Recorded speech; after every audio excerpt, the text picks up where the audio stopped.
আয়ের থেকে আপনাদেরকে স্বাগত জানাচ্ছি। আমি সাইদুজ্জামান দীপু। আপনারা দেখতে পাচ্ছেন যে আমি এখন অবস্থান করছি কেন্দ্রীয় শহীদ মিনারের পাদদেশে।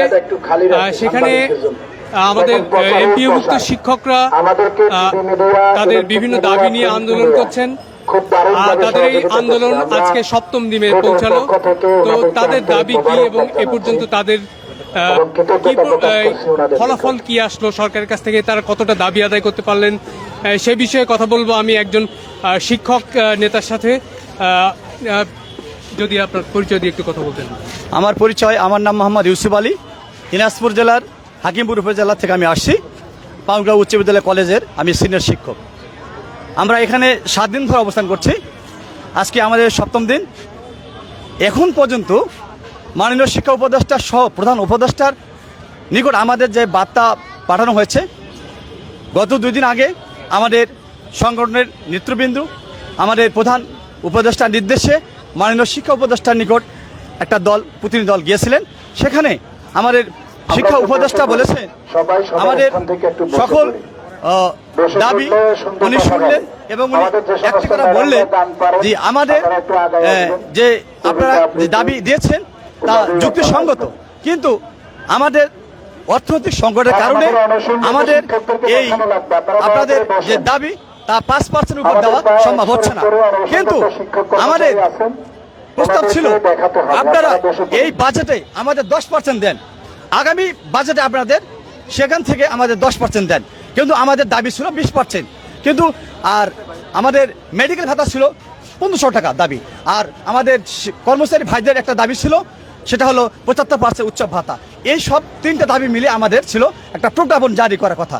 কিন্তু ওনারা 20%-এর একটা প্রজ্ঞাপনের জন্য আমাদেরকে আশ্বস্ত করেছিলেন, যেটা আমরা আশা করেছিলাম যে আমাদের এই সরকার, আমাদের যে ডক্টর ইউনূস সাহেব, আমাদের যে প্রধান উপদেষ্টা, উনি একজন শিক্ষক ছিলেন।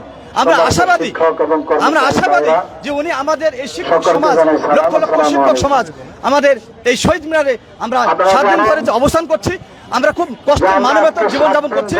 মাত্র আমাদের একটা শিক্ষকের যখন যোগদান করা হয় তখন মাত্র 12,500 টাকা প্রদান করা হয়। কিন্তু একজন সরকারি হাই স্কুলের যে বেতন দেওয়া হয় সেখানে 45% বাড়ি ভাড়া দেওয়া হয়। কিন্তু একটা দেশে এত বৈষম্য কেন?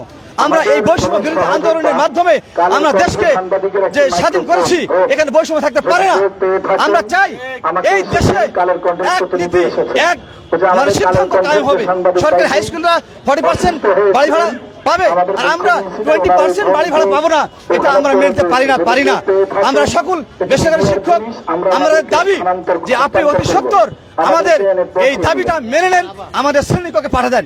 আমরা 7 দিন ধরে এখানে অনাহারে অধ্যাহারে কেটে যাচ্ছে।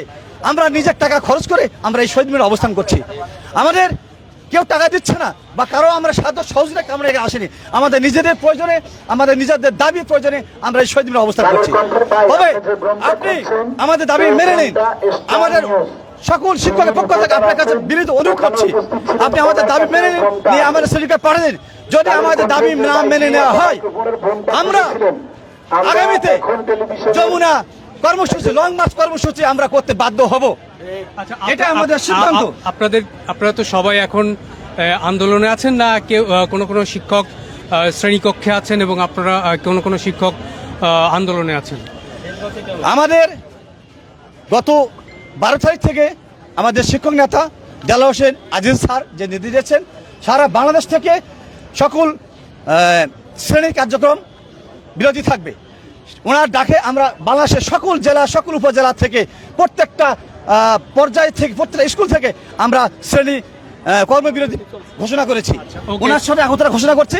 উনি যে সিদ্ধান্ত দিয়েছেন আমরা সেই সিদ্ধান্তে অটল আছি। আচ্ছা, তো এখন আপনারা তো আজকে তো আপনারা কালো পতাকা মিছিল করেছেন এবং আপনাদের কয়েকজন সদস্য এখানে অনশন করছেন। জি, পরবর্তীতে আপনাদের কি পদক্ষেপ কি এসেছে বা আসছে? পরবর্তী পদক্ষেপ আমাদের এখন পর্যন্ত কোনো সিদ্ধান্ত আসে নাই। তবে আমরা এখনো আশাবাদী যে সরকার আমাদের এই যে আমরা গতকাল থেকে আমরা যে আমরণ অনুষ্ঠান করতেছি, অবশ্যই সরকারের বিভিন্ন গোয়েন্দা সংস্থা বা বিভিন্ন পর্যবেক্ষক দল অবশ্যই সরকারের কাছে তথ্য পাঠিয়েছেন। আমরা আশাবাদী আমাদের এই যে আমরা শহীদ মিনারে অবস্থান করছি, আমাদের এই মানবিক দৃষ্টিটা অবশ্যই প্রধান উপদেষ্টার নিকট পৌঁছে যাবে এবং ওনার মাধ্যমে আমরা শিক্ষা উপদেষ্টার মাধ্যমে আমরা আশা করি আমাদের এই দাবিটা মেনে নেবে, এটা আমাদের প্রত্যাশা। আপনাদের সাথে রাজনৈতিক দল বা বিভিন্ন সংগঠন যে সংহতি জানিয়েছেন সে বিষয়ে যদি বলতেন। আমাদের এই যে শিক্ষক কর্মচারী 6 লক্ষ আমরা যে এখানে আসছি, আমাদের এনসিপির পক্ষ থেকে আমাদের সঙ্গে একত্র ঘোষণা করছেন, অন্যান্য রাজনৈতিক দলও আমাদের সঙ্গে ঘোষণা করছেন, জামাতের দল থেকেও আমাদের সঙ্গে একত্র ঘোষণা করছেন, এর পাশাপাশি অন্যান্য দল থেকেও আমাদেরকে সহযোগিতা করছেন। আজকে বিএনপি একটা মানে বিজ্ঞপ্তি বা এই ঘোষণা দিয়েছে, আপনারা কি জানেন সেটা? বিএনপি থেকে একটা ঘোষণা আসছে, তারেক রহমান আগামী জাতীয় নির্বাচনে তারা যদি জয়লাভ করেন, আমাদের এই শিক্ষক 6 লক্ষ যে শিক্ষকের যে দাবি, উনি সেই দাবিটা হলো আমাদের জাতীয়করণের কথা উনি বলছেন, সেই দাবিটা উনি পূরণ করবেন। আগামী যদি সামনের নির্বাচন উনি জয়লাভ করেন সেটা উনি বিবেচনায় করবেন এবং জাতীয়করণ ঘোষণা দিচ্ছেন, এটা আমরা জানতে পেরেছি। এটা আপনাদের প্রতিক্রিয়া কি, আপনারা কি বলছেন? এটা আমাদের প্রতিক্রিয়া, আমরা শিক্ষক সমাজ দীর্ঘ 54 বছর থেকে অবহেলিত, লাঞ্ছিত, অপমানিত হয়ে আসছি। আমাদের দাবি এখন পর্যন্ত সেভাবে কেউ পূরণ করেনি। আমরা ধাপে ধাপে ধাপে ধাপে এগিয়ে আমরা এই পর্যায়ে আসছি। তবে আমরা এইটুকু বলতে পারি, আমাদের যে প্রজ্ঞাপনের জন্য আমরা যে দাবি করেছি মাননীয় শিক্ষা উপদেষ্টা সহ প্রধান উপদেষ্টার নিকট, জাতীয় পর্যায়ে আমাদের যে সিদ্ধান্ত, এখন বিএনপি দল থেকে যদি আমাদের সাথে একত্র ঘোষণা করে আমাদের এই শহীদ মিনারে এসে তাদের উদ্ধতন নেতৃবৃন্দ আসে যার ঘোষণা দেয়, তাহলে আমরা সেই বিষয়টা বিবেচনা করে দেখব। দর্শক, আপনারা ছিলেন চ্যানেল আইয়ের সাথে।